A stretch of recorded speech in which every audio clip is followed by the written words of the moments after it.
Thanks to the Hollywood Foreign Press for honoring me with the Cecil B. DeMille Lifetime Achievement Award.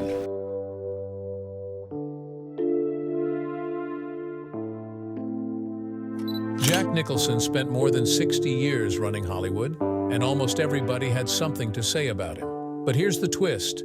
Jack had a few things to say too, and some of them weren't very friendly.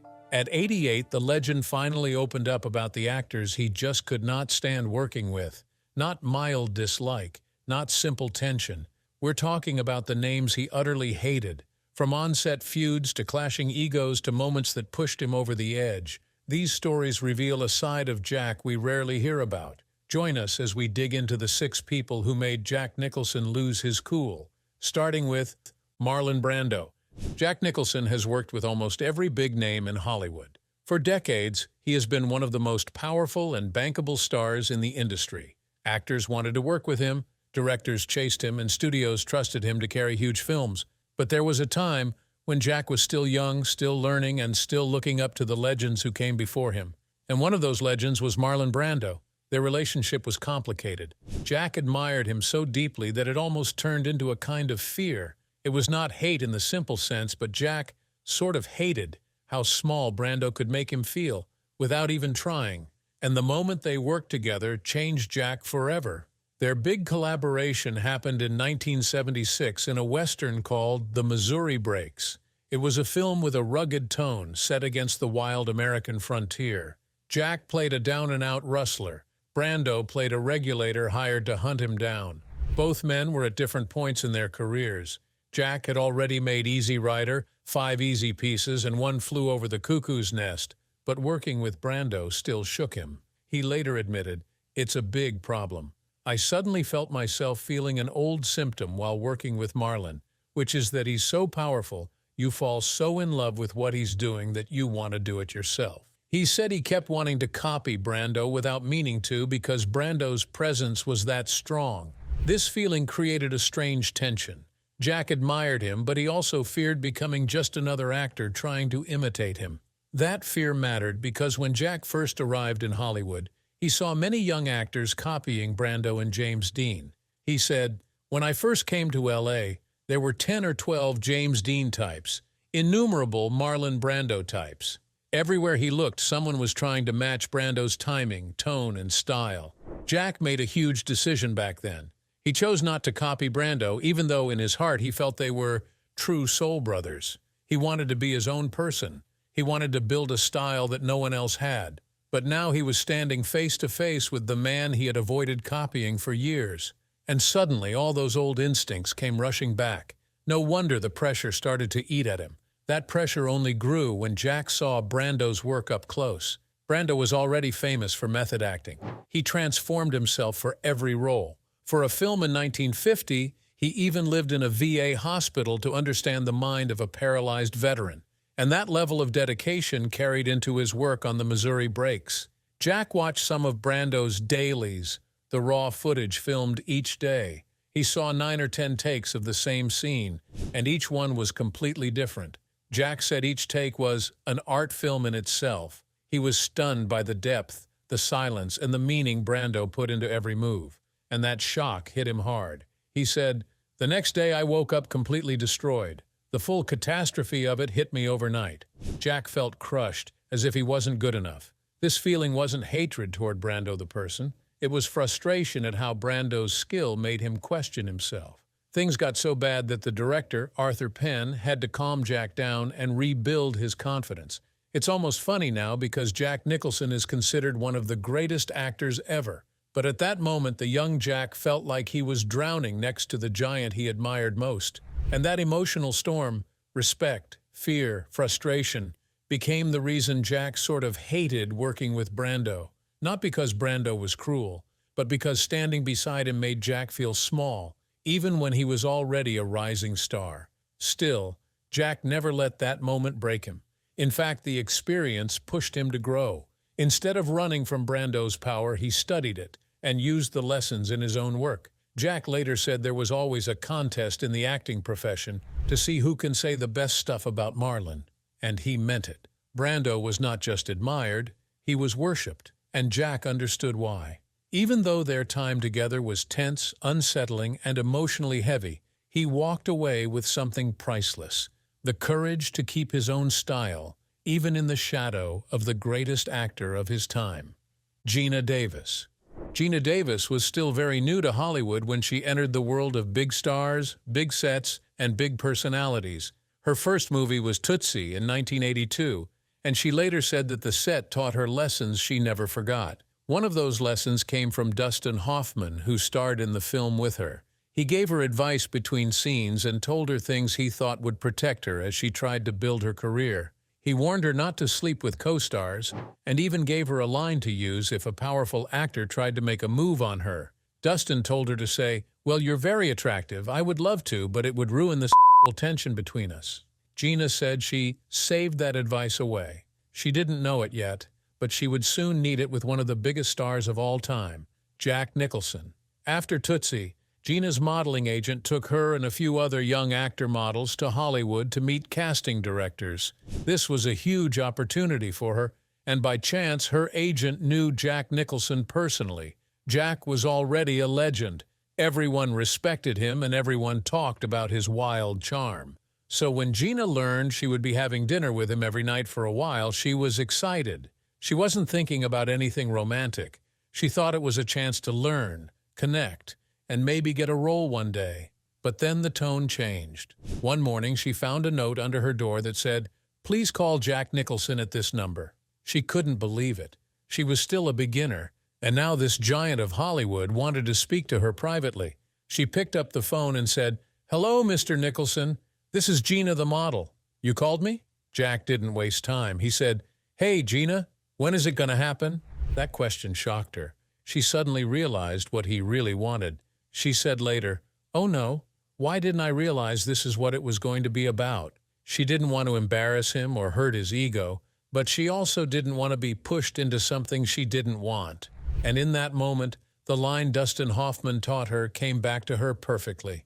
She told Jack, Jack, I would love to. You're very attractive, but I have a feeling we're going to work together at some point in the future, and I would hate to have ruined the tension between us." Jack paused and said, "Oh man, where'd you get that?" It worked. He backed off. She escaped the situation without angering him, and they never worked together after that. This moment became one of the earliest examples of Geena learning how to set boundaries in an industry where big stars felt entitled to anything they wanted. Jack Nicholson was famous for that side of his personality. He had a reputation as one of Hollywood's biggest womanizers. Many actresses talked about his charm, and many talked about his boldness too. So Geena Davis was not the first person he tried to chase, but she was one of the few who shut him down in such a clean and clever way. Years later, when Geena released her memoir, Dying of Politeness, she talked about this moment again. She explained that Dustin Hoffman had been very serious about the advice he gave her. He warned her that there would be past, present, and future co-stars who would try to get close to her, and Jack Nicholson was exactly the type he was talking about. Geena said she met Jack several times in that decade because she was still doing modeling jobs while acting. Each meeting reminded her that she had to stay calm, stay polite, and stay firm, and she did. This experience shaped how Jack Nicholson felt about her too. Jack wasn't used to hearing no, especially from young actresses who were just starting out. Hollywood insiders said Jack's ego didn't like it when someone resisted him, even in a gentle way. So while he didn't hate Geena Davis as a person, he disliked being rejected. Their relationship was simply a moment of awkwardness, crossed wires, and expectations that didn't match. And for Jack, it was another reminder that not everyone in Hollywood fell under his charm, even when he thought they should. Meryl Streep. Jack Nicholson and Meryl Streep are two giants of Hollywood, but their time working together was nothing like a dream match. Their first big test came during the movie Heartburn. From the outside, the cast looked perfect, but on set, things felt off. Meryl worked in a very careful, controlled way. She planned every movement and every emotion. Jack, on the other hand, loved being unpredictable. He liked to improvise. He followed his gut in every scene. That difference created what people later called a cold distance.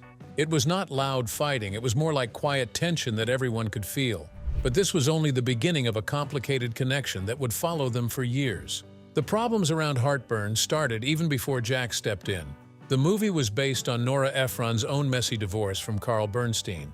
The script was full of personal details, and Carl even had legal permission to review how he was shown on screen. The director, Mike Nichols, also fired the first actor cast as the husband, Mandy Patinkin, after the very first day. Mandy said he had to shoot a naked bed scene on day one and then pretend a golf ball was running down his leg to help him relax. He later said, "I thought my life was over." It was a stressful start for everyone, and into this chaos walked Jack Nicholson. Jack was brought in last minute because Nichols trusted him. They had worked together before on Carnal Knowledge. Jack didn't come cheap. He earned $4 million, which was more than Meryl had just earned for Out of Africa. But the bigger issue was chemistry. Mandy and Meryl didn't have it. Jack and Meryl did, but it came with its own problems. Jack had wanted to work with her for years. Back in 1981, when he remade The Postman Always Rings Twice, he asked her to join the cast. She said no. Still, when he arrived on the Heartburn set, the attraction came back. Producer Bob Greenhut even said, he starts falling in love with Meryl. Jack would ask her to go over lines with him or go out to dinner. But she was married, and director Mike Nichols was very protective of her. Meryl stayed polite, but she often had to cool Jack down. Greenhut said she handled him very well, always keeping a safe distance without hurting his feelings. Some reports, especially in the British press, claimed Meryl once threw Jack out of her hotel room and swore she would never work with him again. Meryl denied it, but rumors spread fast.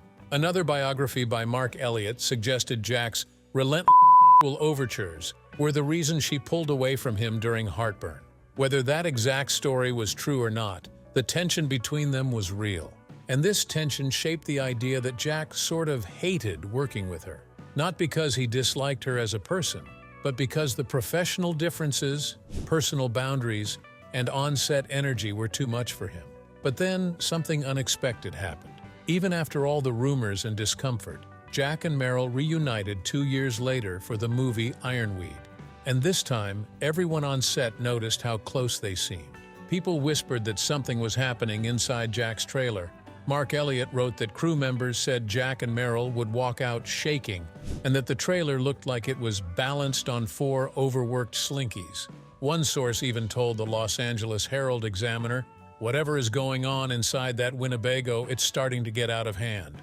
Whether these stories were exaggerated or not, they added a layer of mystery to a pair already known for strange chemistry. What makes it more interesting is that their relationship never stayed in one place.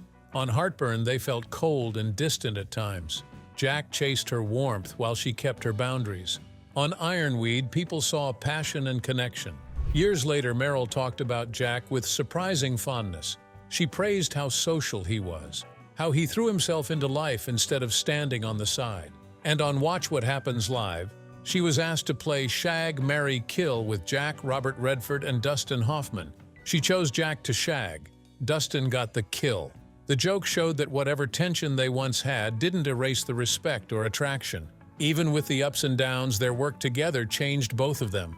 Meryl was dealing with her own pressures on Heartburn. She was pregnant. Her mother and brother were appearing in the movie. Her daughter, Mamie, even played her on-screen child. She also shaped her character Rachel using pieces of women she knew. She once admitted, "I don't think anybody would ever be a friend of mine if they knew how many times I'd used them." All of this made the Heartburn set intense long before Jack ever walked in. And so, the connection between Jack and Meryl was never simple. It was tense, warm, cold, confusing, and often misunderstood.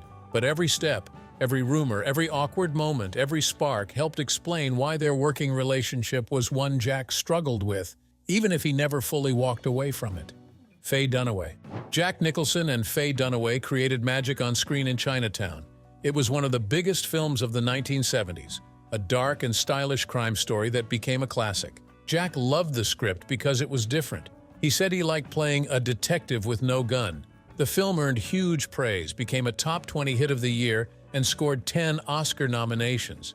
But behind the scenes, things were far more chaotic, and Jack's relationship with Faye Dunaway became one of the most talked about parts of the production. Their work together was strong, but the road to get there was far from smooth, and the stress on set led to the nickname Jack gave her, the dreaded Dunaway. a name he still uses to this day. Faye Dunaway was known as an actress who gave everything to her roles. She was powerful, emotional, sensitive, and demanding. That combination made her brilliant on screen, but it also created tension with directors and co-stars. On Chinatown, her biggest conflict wasn't with Jack. It was with Roman Polanski, the director. Their personalities clashed almost immediately. Faye said in her documentary Faye, "We had difficult times, he and I, Roman the Terror." She added, "He thought I was a terror also." Their fights became legendary, and Jack Nicholson watched it all from the middle of the storm. One of the most shocking moments happened because of a single piece of hair. During a scene, a strand kept falling across Faye's face. Polanski wanted the shot to be perfect, and after several takes, he snapped. He walked up to her and yanked the hair out of her head. Faye exploded. She screamed at him and stormed off to her trailer. She said in the documentary, "It's offensive, you don't do that." That moment pushed her straight into a manic state. She wore a hat to finish the scene. The whole set froze. This kind of chaos affected everyone, including Jack. He respected her talent, but he also saw how intense and unpredictable things could get around her, and that strain shaped the nickname he later gave her. Jack began calling her Dread and the dreaded Dunaway. At first, it came from the stress of working in that environment, but with time, it became a teasing, half-affectionate, half-honest nickname. Faye said, "He still to this day calls me Dread, and I love it." But that nickname also shows how Jack felt. He admired her work, he liked her as a co-star, but he disliked the fights, the delays, and the emotional explosions that surrounded her. It wasn't hatred, it was the frustration of working with someone whose passion sometimes crossed into chaos. One of the most famous scenes in Chinatown shows Faye's character revealing a dark secret while Jack's character slaps her. At first, they did fake stage slaps, but Faye wanted the moment to feel real. She told Jack, "You're going to have to slap me. Just go ahead and do it." Jack asked, "You sure, Dread?" She insisted. So Jack slapped her for real, and the scene worked. It became one of the most powerful moments in the movie, but filming it added another layer to their complicated bond. The level of intensity Faye demanded from herself and from Jack was exhausting. It pushed the emotions on set even higher, and Jack never forgot the pressure that came with working with her. Faye's reputation across Hollywood grew from these kinds of moments. She was described as brilliant but difficult. Even Bette Davis once said she was one of the worst people she had ever worked with.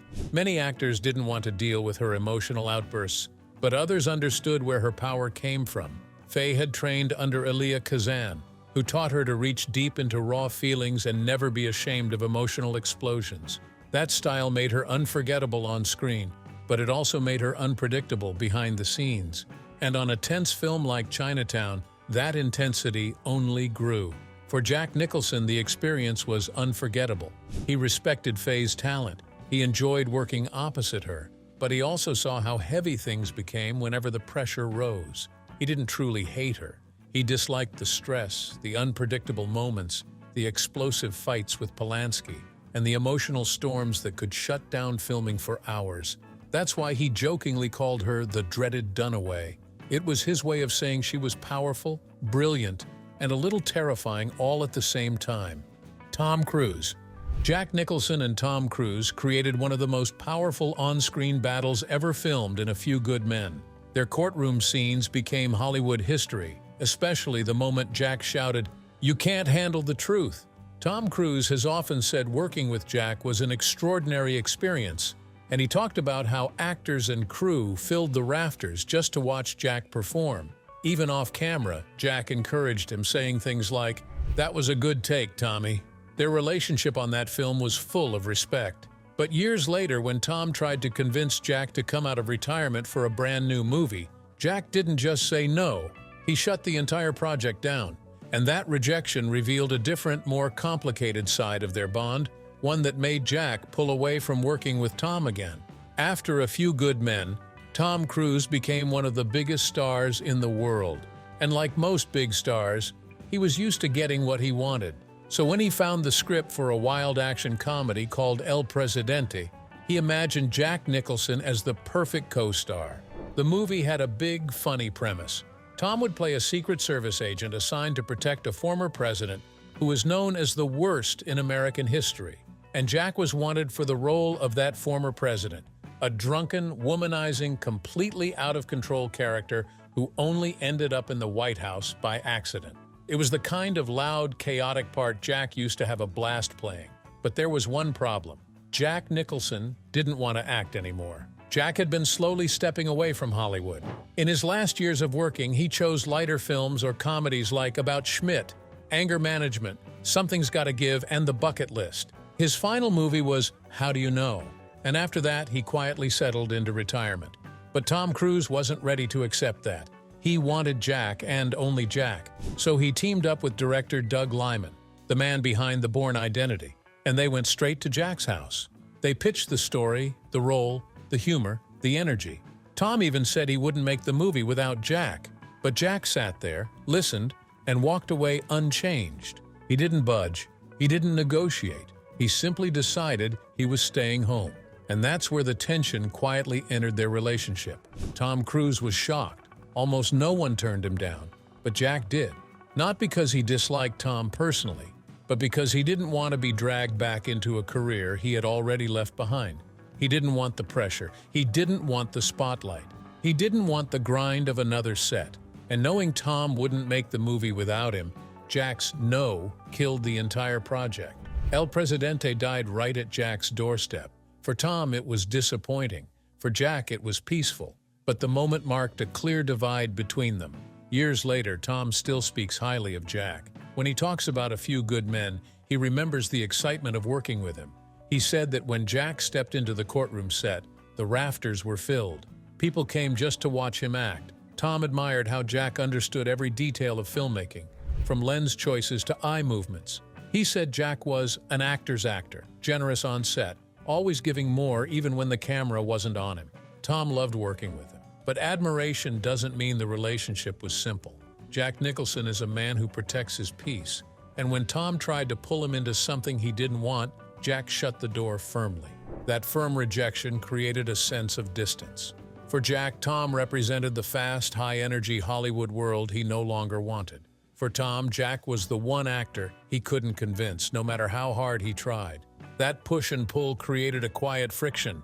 Nothing dramatic, but enough for people to say Jack hated the idea of returning for him. Ray Winstone.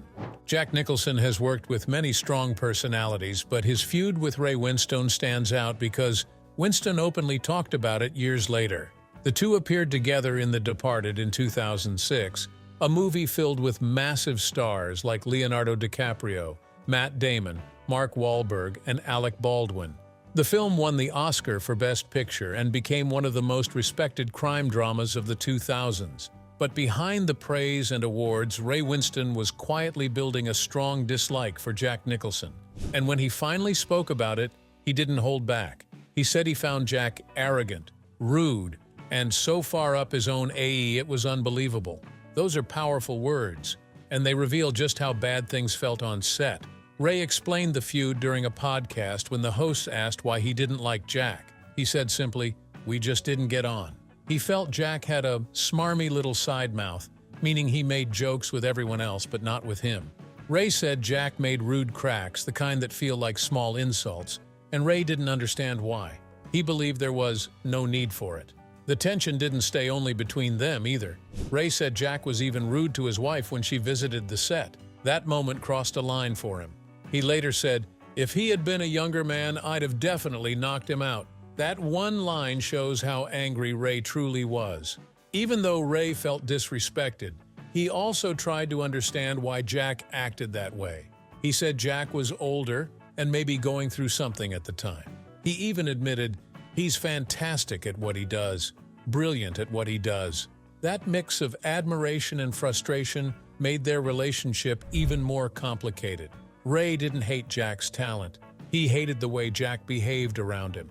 He hated the arrogance, the rude jokes, and the feeling that Jack acted above everyone else. Ray's words show that their feud was personal and direct, not just professional tension. Ray later repeated the same story in a 2014 BAFTA event.